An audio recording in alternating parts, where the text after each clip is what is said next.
Okay.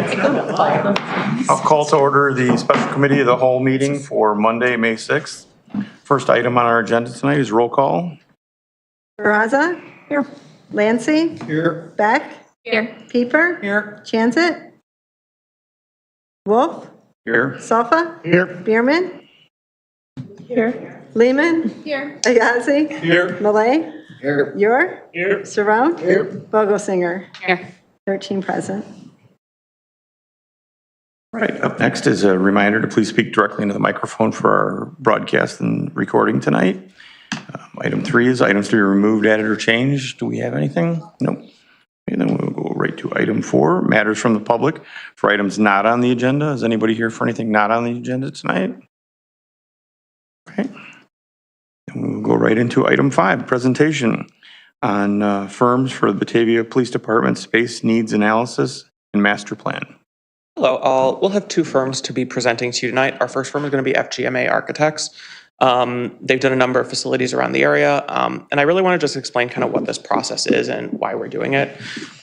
In short, they're going to look at where our current police department facilities are at, what a modern functional police department looks like in the year 2024 and beyond, and give us a path to get there. That's kind of what we're looking at. So they're going to be studying workflows, patterns, how people move across a building, technologies a police department needs, and all sorts of other stuff. So like I said, we'll have 2 vendors tonight. Our first one is going to be FGMA. Our second one will be Dewberry, and they'll be presenting after this. All of you should have a sheet in front of you where you can write down some comments or notes or kind of things that you want staff to be keeping in mind as we, as you ultimately select a vendor, but then as we negotiate with them, narrow scope, and ultimately come back to you for approval. So please use that to write down some notes. We've got pens over by Robin if we need them. And so basically just write some thoughts down. If there's anything you want to communicate to staff, please do so. And with that, without further ado, I'll introduce FGM. No problem. Thank you. Well, thank you for having us here tonight. Can you hear me okay? Because when I hear echo, it kind of sounds funny sometimes to me. So anyways, we're FGM Architects. Just to give you a very quick overview, we've done a lot of police work. This is one of the things we actually specialize in, from renovations to adaptive reuse projects to new, all different sizes and shapes. We've been around for a long time, but the one thing I really wanted to emphasize is that we actually have a team that's dedicated towards public safety work, which is law enforcement, fire service, 911, and public works. Again, I'm Ray Lee. I would be the principal in charge for this job, but the most important thing was I would lead the whole development of the space needs programming. I work as a programmer. I do this a lot. I've been doing it pretty much almost exclusively since about 2000, but I've been working on law enforcement projects since 1990. I'm going to turn it over to Dave Yandel. Thanks, Ray.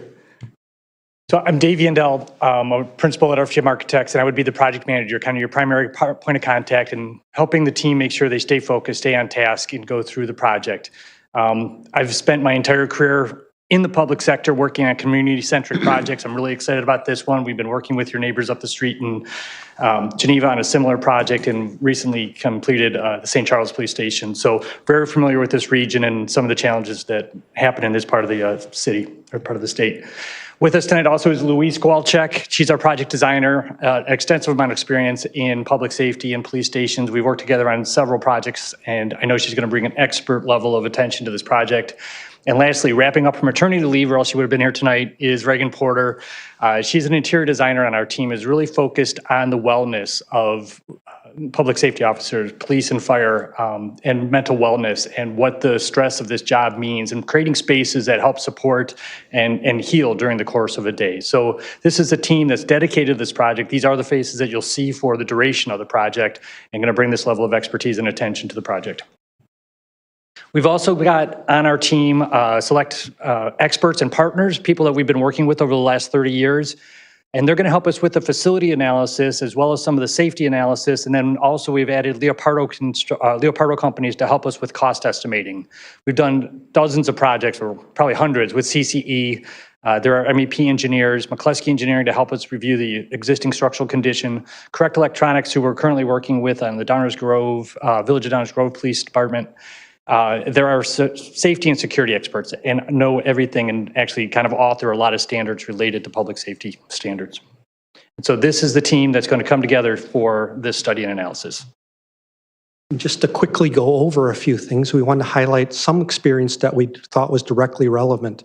One of the things you wanted to look at was renovating potentially right here. So we wanted to show you a historical renovation that we worked on, project that was turn of the century Swedish school that we converted into a police station. So the only thing we did was added an elevator and a stair, but otherwise the interiors look like this, which are really unique. The floors creak and everything, but the police really like that. It's got some character. As far as like community outreach programs, we actually completely renovated their gym, which was completely trashed when we saw the building, and turned it into kind of a jewel for the neighborhood where they do a lot of various outreach programs. Next is a combination village hall police station, not too unlike a city hall and police station. This is an addition and renovation. So we completely, on the police side, which is on the right, added an addition on it. We basically did a total renovation, including cell block areas. And just to show you some of the officer areas, they look like that. It was a gut and remodel plus addition. And then last was new construction option. This is up the street or up the river in St. Charles that was completed 3 years ago now. So it's basically interior spaces again, administrative areas, and again, training community room space. So the space needs analysis, as we understand it, started over a year ago when the city asked Ray to come out and talk about this process and what are the benefits of going through this planning process. That's when we kind of first got introduced to the city of Batavia. And then when the RFP came out, we learned a little bit more about what was important to this process. And then we were able to take a tour in advance of submitting our proposal. Each of those steps are introductory to learning more about your objectives that have been really clearly outlined. The city's done a great job of really outlining what's important to you as you go through this process and through this study. For us, it's really important to get out of the box strong. We, plan the work and work the plan. I know it sounds cliche, but it's really important to make sure that we get started correctly. So the project kickoff meeting does all that. It reaffirms the project goals and objectives. We start to engage with the staff, the community, and identify the questions that need to get answered. Our primary role during this project is to listen. This is our chance to help bring this information out forward so that we can help develop concepts, bring them back to you with cost information and other good information so you can make good decisions. And one of the things we also like to do, and it's been recommended, is touring other facilities. It's important sometimes to get outside of your immediate area, see what other agencies are doing, what other groups are doing. There's always lessons learned. Every police department is unique. Every kind of police station that gets built is somewhat of a bespoke solution, a custom solution. But you're also to get different viewpoints, different objectives, and start to learn things that is important to other people that might start to percolate up, maybe directly or indirectly as part of the conversation. Okay, so the first part is actually the RFP broke it out into 2 phases, phase 1 and phase 2. The first part was space needs assessment and an existing conditions review of your existing facility. These events will actually happen simultaneously. But to talk about, just to highlight, we're going to walk you through how we do this work. We actually will spend quite a bit of time with your department interviewing your staff to see how they work. We do it live. We don't believe in surveys. We really want to know. Like even in this picture, without standing there, I would have never known how long it takes them to check out the equipment in this particular station. That's what they're all in line for. We also know that you want to meet with a lot of your community partners, and provide input into this project. And are there other things that we can partner on together? So these are the ones that were identified. We've actually worked for Tricom Dispatch, so we actually know them well. But the others, we'd be looking forward to that. One thing to mention, we spend a lot of time facilitating community meetings. So this isn't anything new for us. So I think this is good. You ask us to take into account some of the applicable standards and best practices in policing. I just wanted to highlight one thing. The Illinois Department of Corrections actually uses our checklists when they're reviewing projects. So it's something we developed and they really liked it and asked if they can borrow it. Space needs program development is basically like developing a recipe. It's a list of all your spaces. We like to compare what's existing, size, to a new recommended size to kind of give you an idea of where are the deficiencies here. So when we do this, we generate the spaces after the interviews, we review it with the police and city staff, and then we recommend coming right back to the city council for feedback. This provides an early opportunity to say like, hey, what kind of questions do you have? What kind of things, do you need to know from this early phase on? Because it really is a good idea to kind of keep coming back instead of just having kind of a finished product at the end. So this is kind of like earlier in the process. The space needs assessment report will basically outline things like operational issues, which you asked us to do. And again, we like to spend time in your building. Otherwise, take a look at this lobby. I would really hate to be a person making a police report and having everyone else hear what you're talking about. That's a privacy issue, and how do you treat your residents with dignity and respect? So it's good to see that, You also asked us to talk about wellness and well-being of staff. This is something that we as a firm have been studying since 2012 and working with experts such as neuropharmacologists, aka brain doctors, in the development of our spaces. And we've implemented it in many projects. And it's really interesting to see how it works. And we're finding from our clients that they love these type of spaces for mental recovery, well-being, and just even rest. So, safety and security is another thing you want to address. FGM actually has physical security experts on staff who have various certifications, including CEPTED, or members of like ACES International, which is the Society for Industrial Security. So we know this. When we walk a project, we're looking for different things. So that's important for you to understand that we really get it. And how do we make sure that staff, the community, and anybody, the users here are safe? As Ray mentioned, we're going to kind of run two parallel courses. One is kind of programmatic, and the other starts to talk about the building itself and the built environment. And so we're going to I will personally be leading the team of consultants and other staff members through taking a look at the existing building systems, what the structure, the exterior envelope, the roofs, as well as the systems, MEP, plumbing, data, technology, reviewing it against current building codes, current accessibility codes, identifying any deficiencies here with respect to just, comfort and, natural lighting and daylighting, but then also safety and security that overlays both from a programming standpoint and the way that spaces get laid out. We're going to talk about furnishings and furniture and make sure that it best supports daily practices within the facility. And likewise, programmatically, as well as from a building and how things are constructed, we're looking at CALIA standards and other regulatory requirements that help to identify how spaces could be laid out. So this is in addition to building codes. There's specific codes that are dedicated to police station design. And these are things that will all kind of lay together on top of a summary. So at the end of the existing conditions review, we'll have a similar kind of summary of each of the deficiencies with recommendations, and layered on top of that is conceptual budgets. FGM Architects has experience with budgeting, but really bringing in an expert like Leopardo, who's able to kind of double check our numbers and really track the market a little bit more closely than we are, is really beneficial in giving you guys good information. And so ultimately at the end, we'll have this deliverable, which will be the phase 1 findings, the original report. And it'll have the space needs analysis, which includes a program statement and some preliminary recommendations along with the existing conditions. And it's those existing conditions that are really key to understand before you move forward into the development of concepts. Thanks, Dave.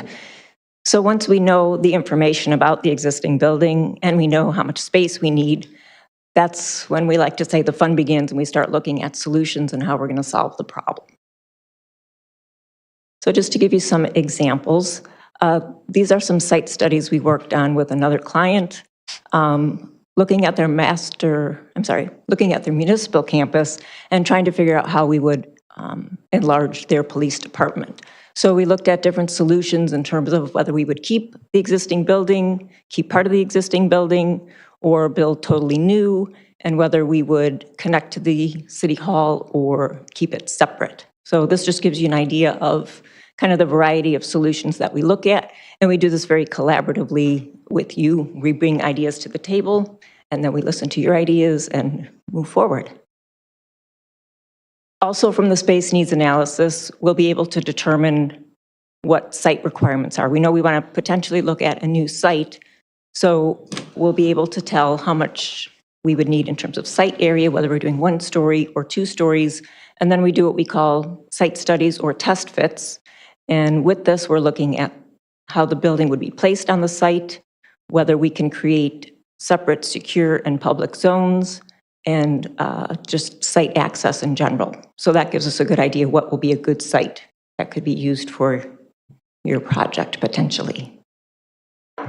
And then once we narrow down a lot of those site solutions, that's when we dig a little bit deeper and we start looking at some building layout diagrams. So these are, again, very preliminary. We're not looking at laying out every office, but we're looking at kind of department locations, whether we're 1 story or 2 story, how the building flows, what things go next to each other, and so on. So again, this is done very collaboratively with you. We would develop many, many solutions, and then as we move forward, we keep narrowing down until we get to what everybody agrees is the best or recommended solution. And then we move into budgeting. Yep. So again, everybody's going to ask at the end, all right, what's all this going to cost? And so, as we mentioned before, we have our own depth of experience and database, but we work very closely with Leopardo. We were partnered with them, as I mentioned earlier, on the Downers Grove new Village Hall and Police Station. They are also partners with us up in Geneva, and it's been invaluable for them to have kind of this skill set of bringing real costs. So their historic knowledge base, and they understand what goes into a building, really helps take a deeper dive than just a cost per square foot. And it also helps us kind of break things out, because a space is not a space is not a space. A conference room or an office has a whole different cost point than a detention cell or a holding area. So we look at the cost estimates broken down. Our cost models include kind of programmatic cost per square foot, but then the actual systems. And when we look at systems, we're looking at potentially good, better, best, whether it's a rooftop unit or an indoor air conditioning unit. We're looking at initial cost versus life cycle cost. But a lot of times what we do is help with prioritizing. There's always kind of a must-do, should-do, nice-to-do list of items. And so the must-do are those which might be code required or correcting deficiency that is related to accessibility. And then a should-do might be that next level of betterment. And that goes for both programmatic and systems. Indoor parking might be a nice or a should-do. Indoor parking for the entire fleet would be a nice-to-do. That's just a couple of examples of options that we'll bring back to you as part of this study. Pardon me. And so ultimately, we'll wrap up phase 2 with these concept space plans, budgets for both the existing facility and all the options developed, and we'll come back and present this as a comprehensive assessment and report back to City Council. So we covered a lot in just a few minutes, and we always wonder, like, well, why would you choose us? You know, so we keep looking at this. Police station expertise that's what we do. I think study expertise is nice, but consensus building is something that's really important in a project. So I really want to emphasize that we really work very hard to build consensus among all the stakeholders. And then lastly, this is a proven team that's worked together many, many times on dozens of stations. So I just want to also emphasize that. And with that, we're ready for any questions and comments. Questions? Mark, start us. Yeah, you've obviously done a lot of projects. Do you go back after a few years, do any kind of survey to show that you've actually been successful, and can you provide that data to us? I can dig some up for you, because we have done like we do usually a 1-year review, and then on some projects we've gone back further. Louise and I were just at another project that's almost 10 years old, just to see what they've changed over that time.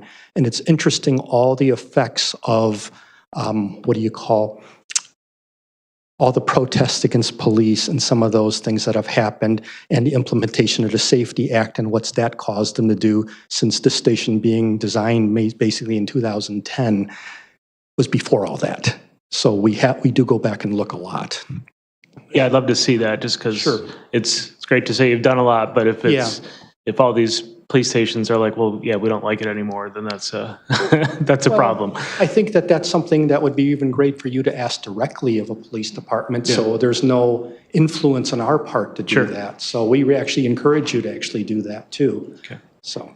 Thank you. Yeah, I was just going to layer on just very quickly. So obviously trying to predict into the future is some of the challenges, and maintaining a facility that's flexible, certainly rooted in good standards and best practices, but the state of Illinois itself keeps imposing additional training requirements and additional things that departments are having a hard time keeping up with. So a lot of that is reactive to things that are outside of their direct influence, and other social events as well. So flexibility, as much as having a good plan and not overbuilding, being good fiscal stewards, is an important step in developing a future station.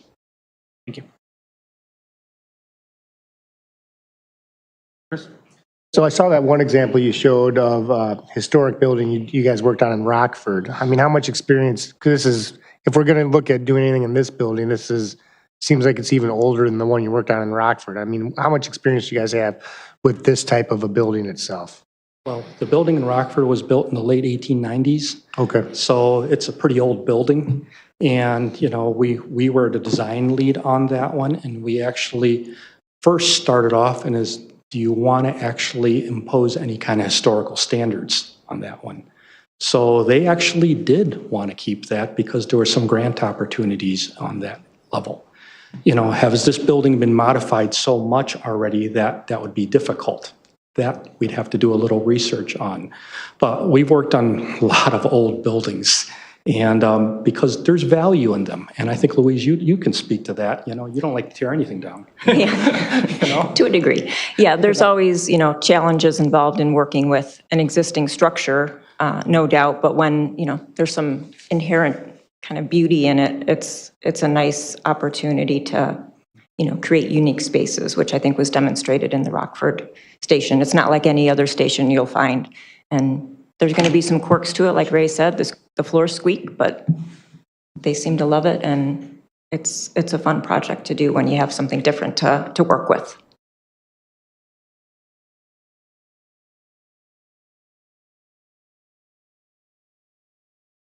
I noticed that you had the LEED certification. How does that play in your analysis when you're going with the projects? And also, how long have you been certified in that? I can answer that. I'll answer it. I personally have been LEED certified for about 15 years. Once I came to FGM Architects, and sustainability is kind of one branch underneath a tree that in our office is called resiliency. And resiliency has several different branches to it. One is sustainability, and that's often measured by LEED and the scorecard that goes with that. And that's really focused on the building, making sure you've got a energy efficient building. Obviously, renovating the existing facility is one of the most sustainable things that you can do in terms of not adding more to the waste stream. But then resiliency also includes, the safety and security, the strength of the facilities, and Ray can speak on that a little bit more. And then the third branch is well building design, and that incorporates, more about the occupants and less about the building. It's that access to natural light, good ventilation, temperature control, acoustics within a space. All of that's important when we're making recommendations for either renovation or new facility. We didn't make a specific slide for it, but it is absolutely a key part of our practice. I think one of the things to know during a project kickoff meeting, we do ask often, every time actually, what is the community's view towards sustainability? We kind of start there. Is there a goal that we want to meet on that? I wanted to also answer how long have we been LEED accredited professionals. We were one of the first. I was one of the first in the state when they still listed like, oh, here's the 50 of people or whatever. So it's been since the early 2000s. One of our police stations was the first LEED Gold police station in the United States, in Orland Park Police, and that was actually a conversion of an old carpet and tile warehouse into a police station. So there's a lot of value, again, as Dave said, in that type of work. So how much consideration do we take into it? There's some things that are very practical, the energy conservation, things like that. There's other things you have to be a little bit careful about. For example, the current version of LEED right now requires for you to keep your certification, you have to write a report monthly demonstrating your energy usage and documenting that and send it to them every year, every month for 5 years. That's actually turned a lot of people off the LEED, and they say, we'll design to it, but I don't know if we want to go through that, because a lot of times they're hiring an engineer once a month for 5 years to make all these reports. So, but there's other avenues of sustainability you can head to too, and I can talk a long time about it, but just so you know, I'd like to keep it short, because this is something that, as a firm, we're very passionate about. Every project that we do goes through an energy analysis phase very early in design, and just to see what can we do to tweak things, what can we do to make things better. So it's something that we would do whether you ask for it or not. So. Else? Okay, thank you. Thank you very much. We greatly appreciate the opportunity to come here and present our qualifications, and we really look forward to the opportunity to work with the city of Batavia. Thank you. Thank you. Okay, thank you. Okay.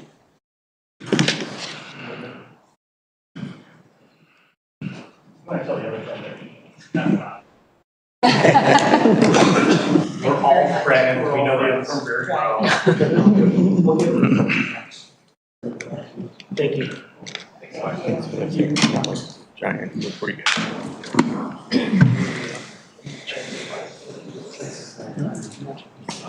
I do. I see the same plaintiffs' attorneys all the time, you know, and the same co-defendants. You see the same people.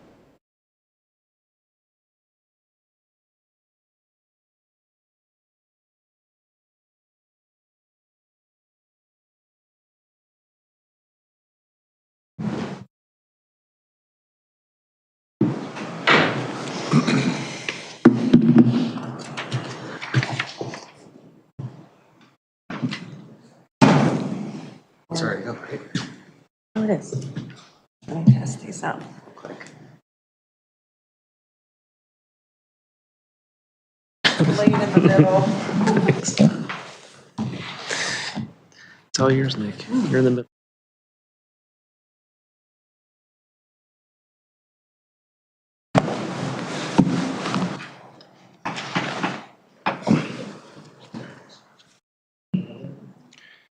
Good. Yep, you go right ahead.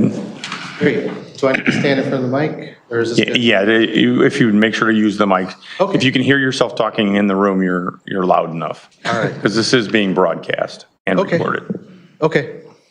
All right. Well, thank you very much for having us here tonight to present our qualifications for the police station needs analysis.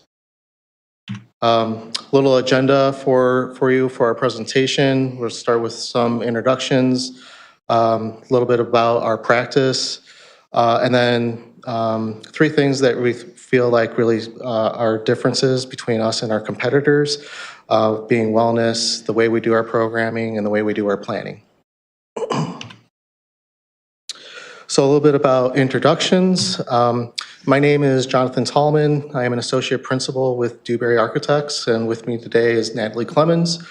I am a co-author of the International Association Chiefs of Police Planning Guidelines. There's about 14 of us that collaborated to write that document on behalf of the International Association of Chiefs of Police. We both regularly teach classes or facilitate classes on behalf of the ISCP about the design process and best practices for law enforcement design.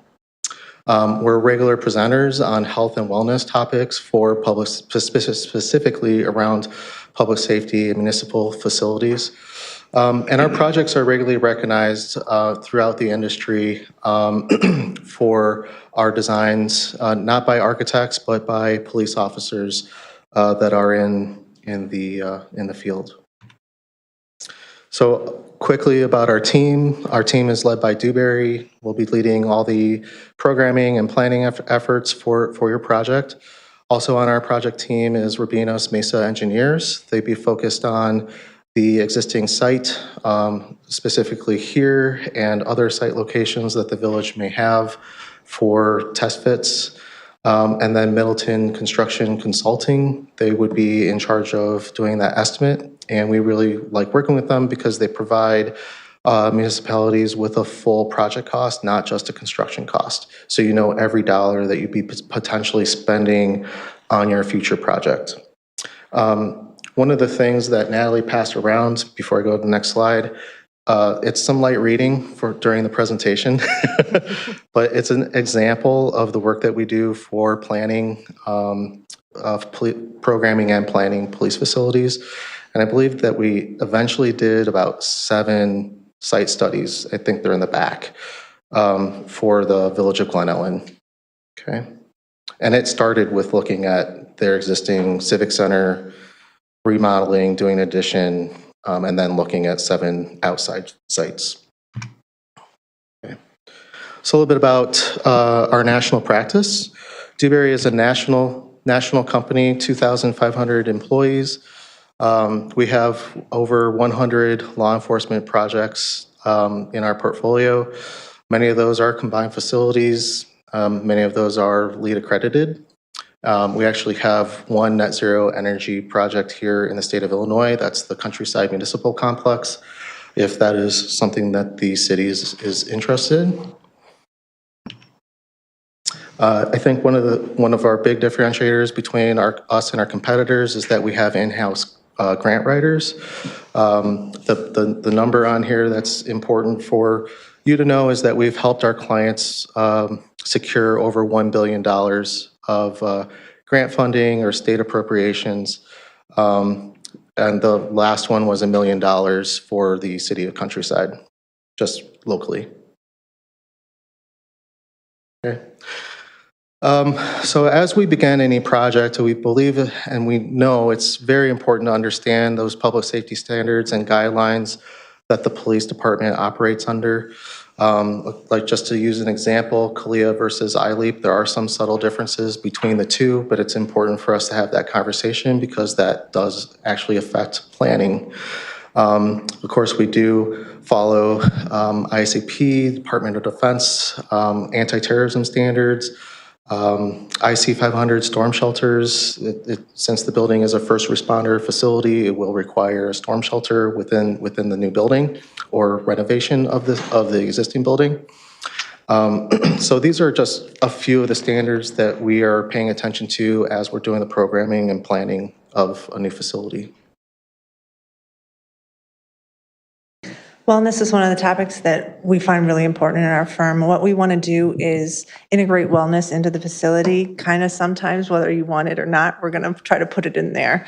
And the main reasons why is because we want to reduce the amount of post-traumatic stress syndrome that comes from their duty-induced tasks that police officers have to do. So some of them, you're probably all aware of these, and some of them are actually experiencing things like inability to sleep, nightmares, being triggered. There are things in your environment that can affect that and that can neutralize those. And so we like to put those right in the building design as we go. And this is both long-term and short-term individual instances that we plan for in the facilities. As you can see there, that graph, the suicide rate, 15 to 18% of suicide amongst police personnel is within the PTSD range, and we'd like to reduce that if possible. Another thing we like to do is integrate health and wellness right into the facilities. Every facility has a gym on site. We keep their physical fitness up, also their speed and agility, which helps with the training and some workforce things like overexertion or repetitive motion. Just a couple of the spaces that we wanted to show you that we do design that have wellness in them. If you look in the top right corner there, top left corner, I'm sorry, you can see that is a gym that we do. We incorporate the lighting into the gym so that it helps you pace better, you respond more, and you can work out longer if you have lighting in your gym. The one on the upper, the one on the upper right side, that one is, to you guys, it looks like a lunchroom. I see a lot here. It's kind of a congruation of many spaces coming together because that's what it was designed to do. It was designed to keep people commingling in a facility so that they can keep in touch with each other. And then it also has a connection to the outside, but it's also along this very mundane path of a hallway. So we kind of open and compress and open up. On the bottom left, you can see that's a break room. This one's unelevated. We're using the roof surface to create these spaces here. Again, bringing in plant life and open air into the facility. Again, that just brings their calm, gentle nature more back into their life. It settles them a bit more. If they need space on their own, they cannot decompress with other people around. We do these personalized, smaller rooms that they can have decompression in on site. We do this all during the programming phase of the project. So what we really want to do is work with all of your stakeholders here, including yourselves here in the room. We want to create a true partnership where we are talking all the time to each other. One of the first things we'll do is create something called critical success factors, which is basically goals that every department kind of sets. And we will go back to them periodically through the project to make sure that we are hitting them. We meet with you regularly. And while we meet with you, we know a lot of people are left-brained or right-brained. Some people like charts and others like plans. So we like to present the information in both ways so that we can get all of the institutional knowledge you have about your facilities onto our paper and in our drawings so that you have the right outcome at the end. We take those graphs and charts and figures and we work on some adjacencies. That's what you're seeing here. This is kind of just where the divisions fall together in color format, just how close they need to be to each other. We also do something, and I'm going to talk about it a little bit later, called Day in the Life exercise. This is really just to make sure that workflow is right and the efficiency is right. There's things like if we can make a building that makes your officer 10% more efficient, that's 10% more he's giving back to the community. And so it ends up being a nice workaround for everyone to have more contribution from that end. And part of this is right-sizing your facility.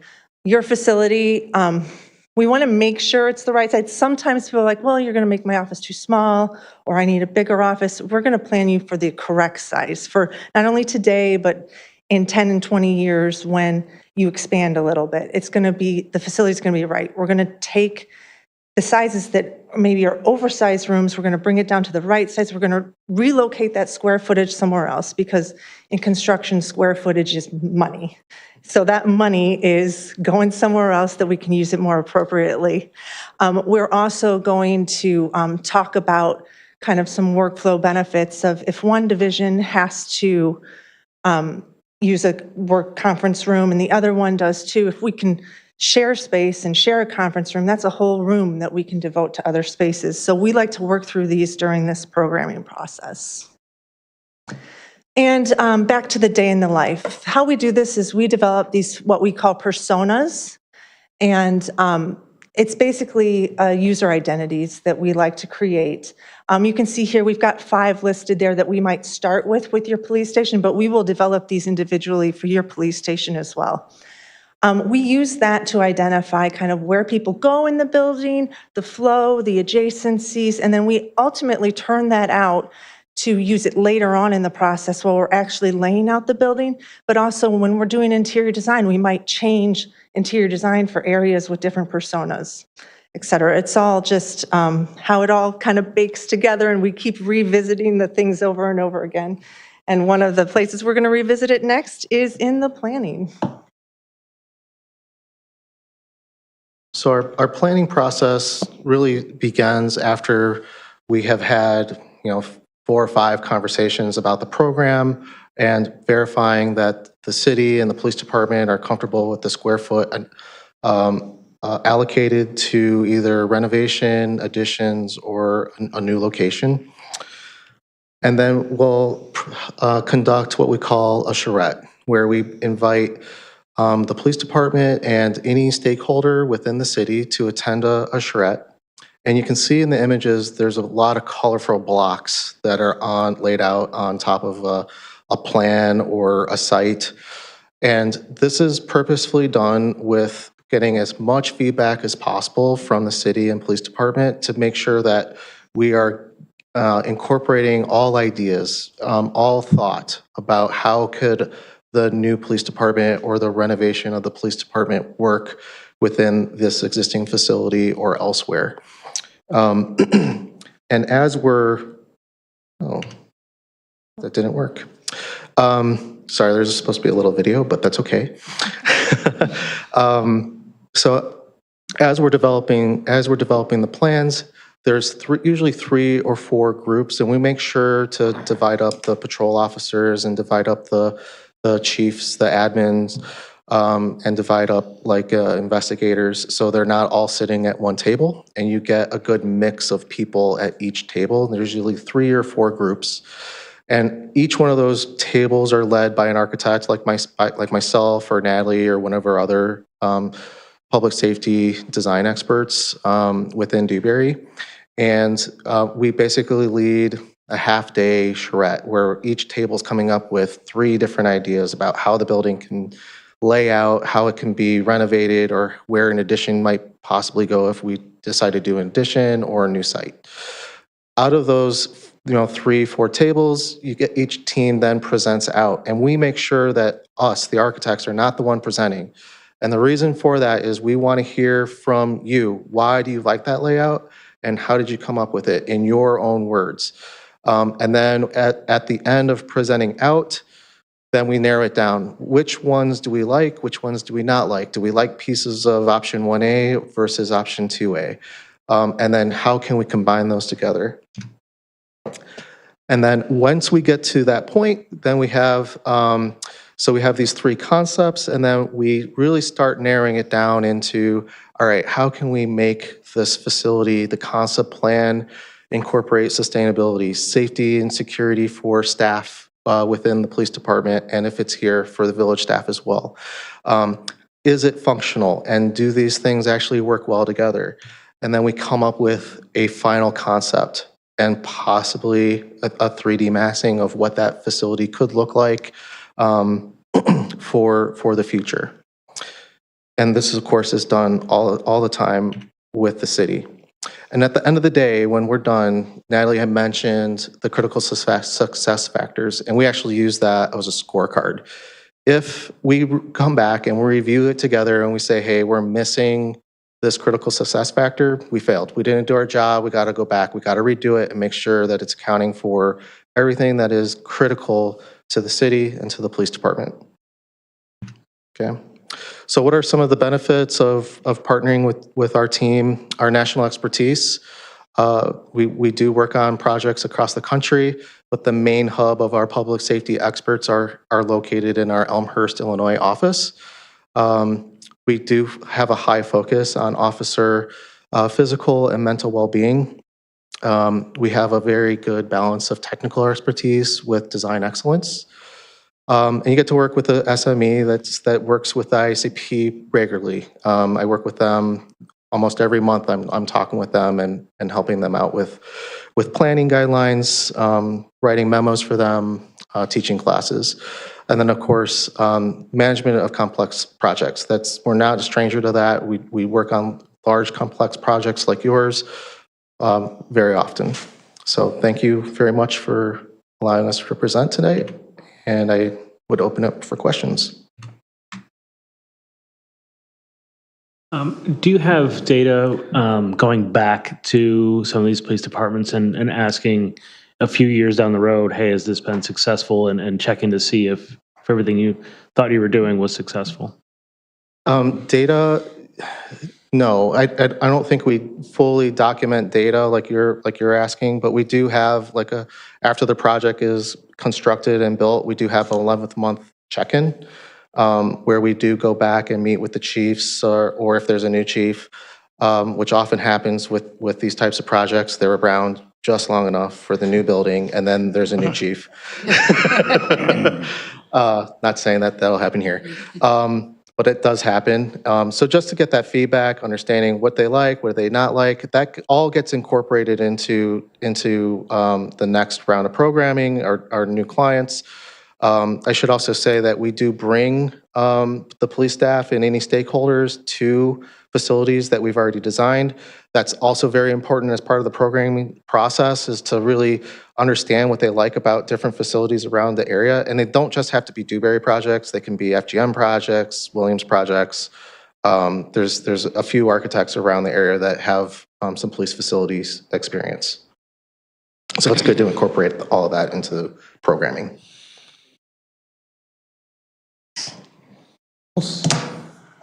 Questions? Thanks for coming and presenting to us tonight. We will let you know. All right. Thank you very much.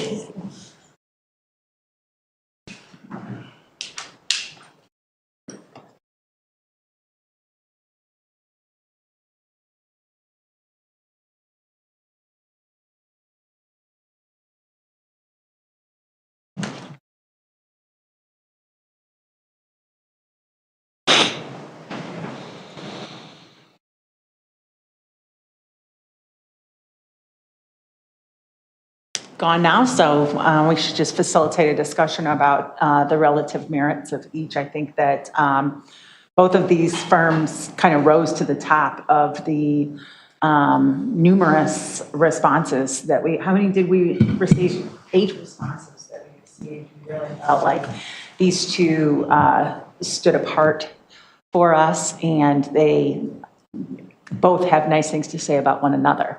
We also saw on projects that wasn't necessarily the same group that ended up ultimately being the architect to design the new facility, that this is a space needs analysis. And so while they are going to do adjacencies and square footage, you could end up going with a different firm that will prepare the architectural drawings for any facility or renovation that you ultimately end up doing. I saw that as well, so just to keep that in mind.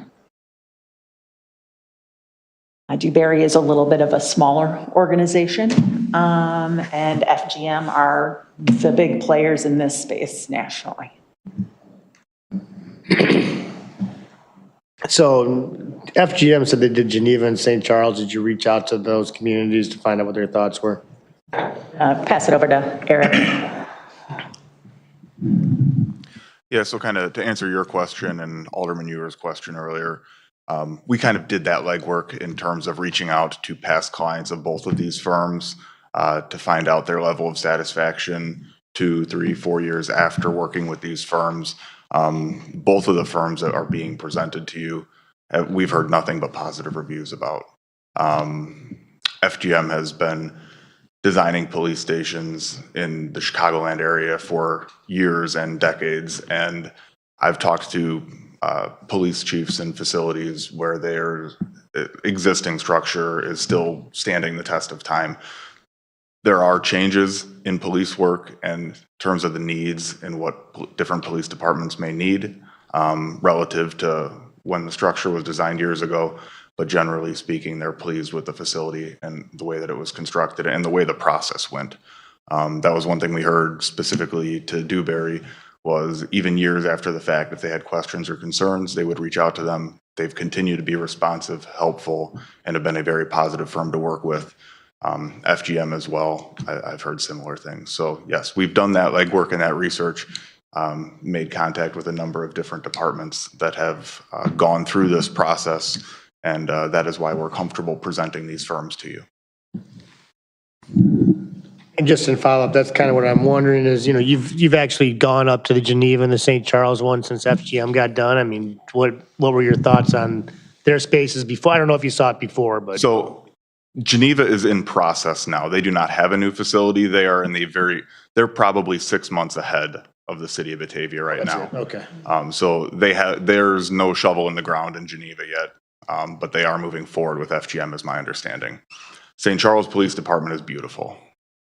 The flow, the spaces that they have, and the just the overall structure, it's very well designed for efficiency and for flow, for officers to be able to do their job in the most efficient manner possible and incorporate all of the newest technologies. will also say something that I really like about it is it feels very welcoming to the community when you walk through the front door. You have people to engage with. Right to your left is a huge training room that has, glass windows in it that they invite community groups to come in and utilize. So that too is a great aspect of the design up there in St. Charles. And we did also, as a group, tour the Glen Ellen facility, which was built by Dewberry. Again, they had nothing but positive things to say about the work they've done. Yeah, I mean, I'll just note quickly that, I've worked indirectly with both of these firms. It's really a Mercedes or Lexus here. I mean, they're both really good companies that you can't really go wrong. And to your point, and what I thought about when I was going through all this, I'm like, wait a minute, they're not even doing the design. So, I guess there were minor different aspects to how they would, approach it. But I mean, for me, my gut goes to FGM just because this is what they do. I mean, Dewberry's got some other arms to their business. They are smaller. Sometimes that's an advantage. But my gut went with FGM on this one. Have either or both, I'm assuming, provided budget ranges for the space analysis yet? Yes. So the difference between the two was about $30,000 to $40,000 was the difference between, maybe one was 110 and the other was 140. Does that sound about right? Dewberry provided a range. So with any of these projects, the scope is going to be subject to Yeah. negotiation. Dewberry said somewhere between 60 and 100, subject to negotiations. And FGM was more, somewhere between, I want to say, 115 to 135, somewhere in that range, I think. So it is quite a bit more than what we had originally budgeted for. And ultimately, we did look at those considerations with all the other firms, but this is a project where quality takes a higher role in staff's mind than perhaps budget alone. And so that's why we've presented these two firms to you today. And again, this is just for the space needs analysis. This isn't design, this isn't... This is the space needs analysis and ultimately a master plan. That's what this would entail. And ultimately, the full scope is subject to negotiation. So what you would be kind of giving us direction on today is go negotiate, get it settled, and then come back to you all. I think that's really important once we identify that, and how far and how big we want to go, how much we want to make sure that we can adapt this over the next 20 or 50 years. That's the reality of where this decision is going. I doubt that they did a space needs analysis when they moved from the old city hall over to here. Right. And that's something that's totally different today than it has really ever been. And there's so much more that's happened in the last even decade, technology-wise and, structures even of the departments that I think plays so much more of a part in this that I don't know that we don't know all that, but there is a lot more involved in it now.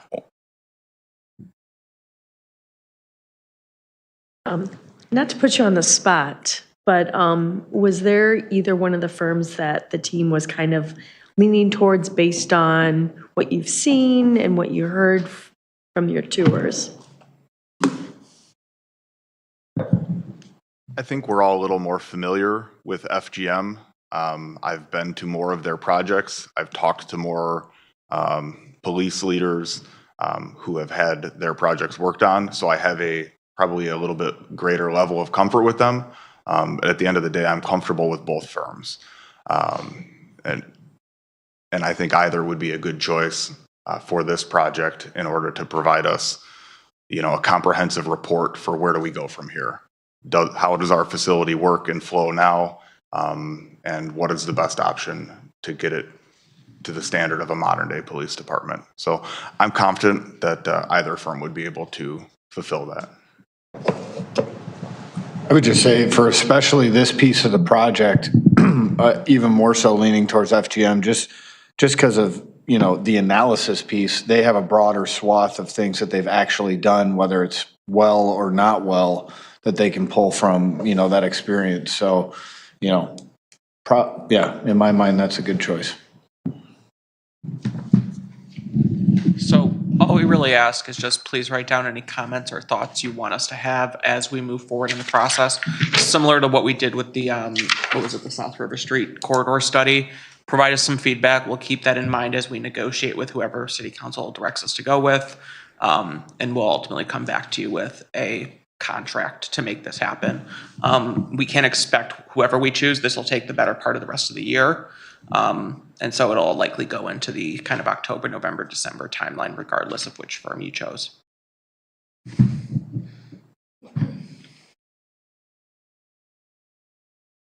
Okay. So everybody's got your little sheet in front of you with notes on it, or make some notes on it, make a choice, then we are turning those in.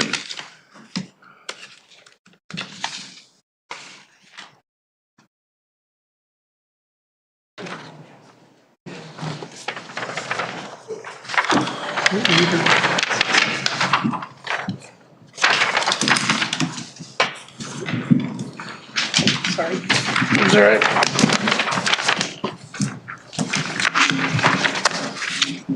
Hand those around that way. Name on it? You don't have to.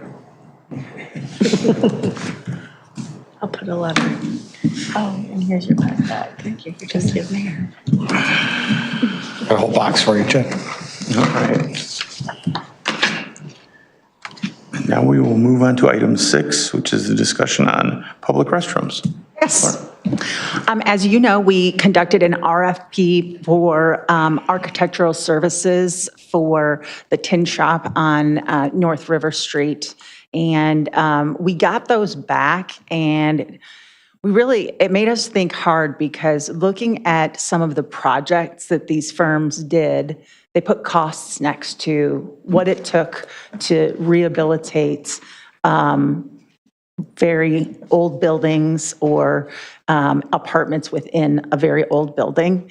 And that we thought, you know, here's $1 million project. And is that really the best use of our funds to look at spending hundreds of thousands or $1 million to put public restrooms and a very small retail space into the tin shop? At the same time, out of the blue, no pun intended, Scott Buning received a cold call email from a company located in Montreal, Canada, that has prefab restrooms, which are self-cleaning, nearly indestructible from a vandalism and graffiti standpoint. Hasn't been here in Batavia yet. Hasn't been in Chicago yet. Nearly. So the story was, one of the cities where this was installed had an individual who was known for trashing public spaces. And what was the first thing he took he took a baseball bat inside, and all that they had to do was touch up the paint in there. That the concrete, the sink and the toilets in there are made of concrete. It looks all like it's porcelain, but it's not. And the next time the individual, after he was released from jail, the second thing he did was push a sofa and some other furniture in there and light it on fire.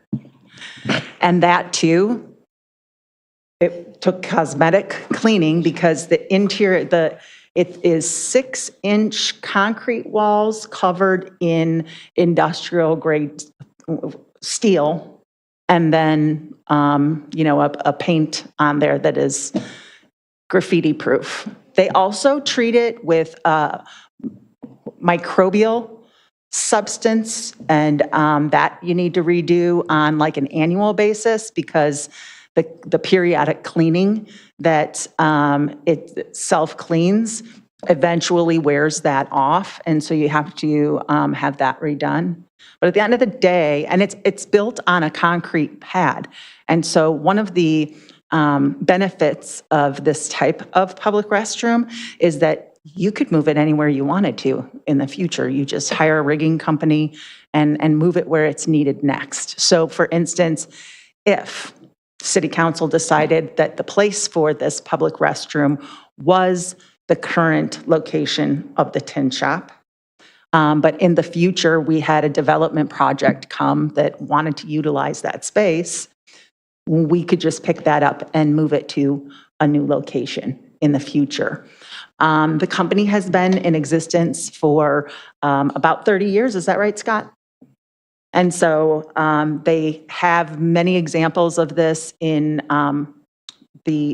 Canada.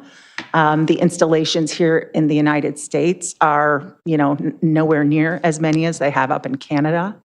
But we thought it was an interesting idea that seemed like it was very cost effective. A single is $195,000 and a double is $295,000. And amongst the things that I sent to you today is included cost of ownership, which would be significantly less than building a traditional style public restroom, similar to the ones that I showed you that had been built up in St. Charles. So I just wanted to ask if this is something that you want us to pursue further. Oh, also, I think I included, there's a 16-week lead time on delivery. So it's something that we could probably get before the end of the year. I want to go find one. I want a video. How does it hook We up to, could like, all go sewer to and water Montreal. then? I would We've be okay offered with the that. Montreal trip to go up there. to see the Anyone family. volunteer for the Montreal trip? Take one for the team. It's right there. It's a glorified porta potty. In all seriousness, I'd be interested to see how it might withstand some tornado type weather. Because I mean, from the way that you're describing it, if it's made with this Concrete. heavy material, like, would that be a refuge for tornadoes? It could possibly be. I would be happy to get you the weight of it. It seemed because you do need a crane to set this in place. I think it is substantial enough that it could be. It's also probably a so crane to move it. programmable. Yeah, The restroom itself is sending people alerts when it needs additional soap, when it needs additional paper, if anything mechanical goes wrong with it. You set the times that it opens, the times that it closes. It has sensors inside that know what its volume should be when empty. And so it can detect that there's still a person in there.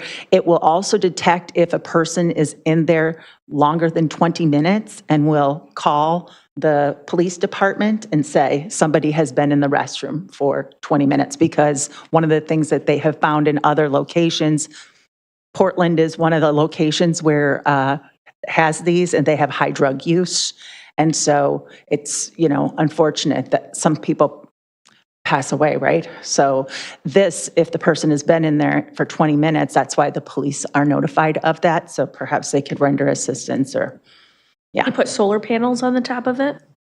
Yeah, you think you could, they had green roof examples. Yes. So, I mean, you could do that. You probably could put solar panels on there if you wanted to. Sure. I know that they had one that's installed in Texas, and I think that was also considered tornado resistant, by their building codes in Texas, if I remember correctly.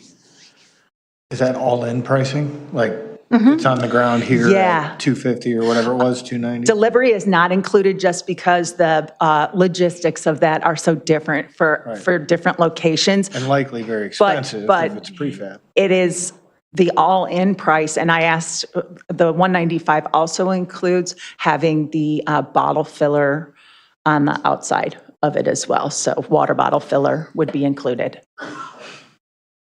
Where's that water coming from? It's going to be hooked up to City Electric and City Water. Oh, it will. Okay. Yeah. No, it's not where you're thinking, what you were going to say. It's not coming from that part. No. Man, this thing is Not the recycled water. It's got its own wastewater plants inside. up there in Canada. It's an interesting idea. I'd like to know where one is. The closest one to us is. Colorado. Colorado right now is the Colorado is the closest closest? right now, but they are building one in Louisville that's not done yet, but they are going to be building one, I think, in the next 4 or 5 months, I think is what the plan was. So, It might have been Greeley. I'd have to look it up again. There are multiple choices for what you can have on the outside of it, and some jurisdictions have chosen to have mural, the sheets that you can stick onto the outside.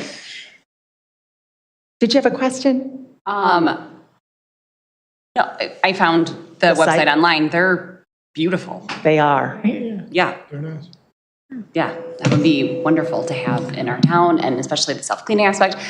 They had something very similar to this. I'm trying to figure out if it's the same exact thing when we were in Spain, and it was fantastic, and had like a buzzer and let you know like that someone was in there, and what phase of the experience they were in. It's like, oh, they're drying their hands. They'll be out soon. The only drawback was that we talked about in their demo that they were giving us online was that the trigger for the toilet to flush and clean is the door opening. And we said, oh, here in America, if it's still flushing when you open the door, it indicates that you may have failed to wash your hands. And they said, it takes a while for people to get used to the operation. Like, for instance, you'll notice that the commode has no seat on it. And the company says, the seats on public toilets in this kind of area last about 3 hours. That's just, we're trying to make something that's going to stand the test of time and be very minimal requirement for somebody to be managing this. There's also an option to get a button to actually flush if you want to do that. Yes. So that's an option. Yeah. Dustin? It also gives you statistics on whether or not you've washed your hands too. It says it'll tell you, how many flushes have happened, how many people have actually washed their hands and that. So that is, a lot of data. It's got Bluetooth. I think it's some kind of Wi-Fi connection. So. Alderman Pieper? I was going to ask, I don't know if I noticed it in here. Does it have anything for like a baby's changing station? You can get that, yes. Yes. Okay. To get people to. All right. Also, it looks like for its amenities, like the soap dispenser and all that stuff, they provide those resources. Would we have to purchase through them, or could we? No, as a matter of fact, one of the things that they said in their presentation was you can put whoever your provider is for hand soap, you can put that in there. Whoever your provider is for toilet paper, you can put that into. It's just a specialized system where the paper is dispensed sort of like that couple sheets at a time. Mm-hmm. 4 squares. Yes. I just like the rigging picture that they have in there. Yeah. It's amazing. Yeah, I'm sorry. I mean, don't want to harp on these guys at all. I mean, all the power to them, but have we looked to see if they have any competition here in America? I think we did, and I couldn't find Not for any. this kind of a project that's No, not the basically vandal-proof. indestructible, I mean, they're movable. pretty unique. I mean, this is. I was frankly shocked. I normally completely ignore advertising emails and I just don't respond. But I popped this one that's open. I gotta kind of be looked at it why like, they're- actually, this looks kind of interesting. So Because even though it's, yes, I think cost effective in a sense, it's still 200 grand for a bathroom, And so I know a guy building a house in Walnut Creek, California for 400 grand right now, So it's like, wait a minute. But then we look at how much it costs to, when we were doing remodeling and we knew we were going to not have water sometimes, we looked into a mobile public restroom, outrageously expensive to lease. Yeah. I was amazed. Yep. Okay, we will continue to look at that and bring that to you as a decision. Should we move forward? Do you have any preference as to location? Do you want to look at putting it where the tin shop is now because that's located right next door to the information place for the farmer's market? Is it the whole idea to try and get it more downtown where more people are at down here? Initially, we thought because of everything that's going on North River Street, that is where Main Street suggested that they would like to see it. And the Park District did not seem very interested in having it near Houston Street. And I think it's good there because it's a direct shot across the bridge, on the pedestrian bridge. And really a turning point for bikes, people, and so much happens there. And the farmer's market's going to be happening at night, once a week. And we could direct with signage on this side to say a public restroom is available on the other side of the walking bridge. Yeah, that could be one of the things that's in the kiosks that are around. Didn't the Parks District ask us to build a bathroom for them and they don't? So where we do they brought want the that? idea to them and they said, if you would also fix the fountain, then we would consider this idea. The Park District said that? Yeah, they wanted us to. Someone will be more than happy to I fix know the that. fountain if But they they also sell us wanted the a red bathroom. brick building. That was another thing was in the budget. They wanted a bathroom. So are we giving up, What created this whole bathroom talk? we're giving up on the tin shed then, like existing? This idea, well, it would be giving up on this idea for the tin shop. We would be, in terms of public restrooms, we would be pursuing this idea. Separately, we're going to have to, at some point, decide what we want to do with the tin shop because it is really in a horrible condition at this point. I don't know, like I said, the rehabilitation of that is going to take a lot. Alderman Beck? Have we marketed it much or looked into, and we've got a great consultant now that might be able to help with funds to get it rehabbed? There's a couple of options we can consider for it. I mean, we could, try and, sell it. We could try and, use that parcel as part of a larger redevelopment and then say, look, we're going to make the building available to dismantle or move, as an option if that's something we want to consider. Obviously demolition is an option, but, if we don't want to go that route, then that's obviously, council decision. But, we had interest in the past from a couple of people who wanted to use it, but again, the renovation and costs of it are, we're finding are just going to be very expensive, unfortunately, so. And the moving cost. There was somebody who was interested in exploring the idea of moving the building, and they found that the moving of the building was cost prohibitive too. So when you say you want to put the bathrooms at the tin shed, do you mean replace the tin shed with these bathrooms though? As a possibility, yeah. But we could look at other locations as well. Probably 5 years ago, we had 2 or 3 of the local carpenters go into that building and take a look at it. And every one of them said, this thing needs to come down. This is in really, really bad shape. It wasn't built very well to begin with. And the fact that it has, after all these years, it has no plumbing in it at all, that it really leaves a lot to be desired as far as a building, and it should come down. And there's, I think North River Street has some dynamic opportunities. Specifically, there's some other stuff waiting up the street there that I think could turn into some really neat stuff.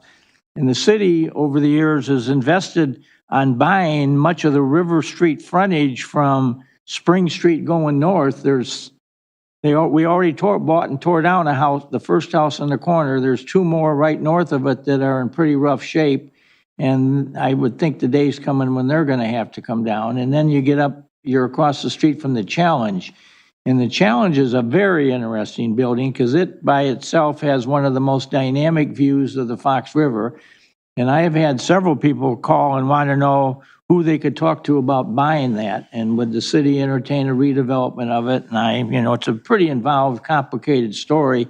The gentleman that owns the Challenge at the moment is over 80 years of age. And I don't believe he has any children.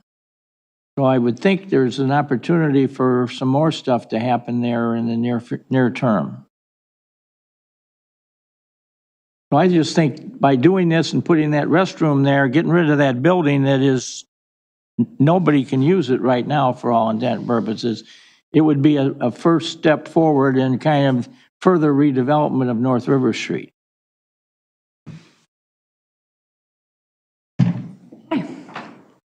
I've heard positive feedback, and so we'll come back for another discussion about, think about where you might want that to be located.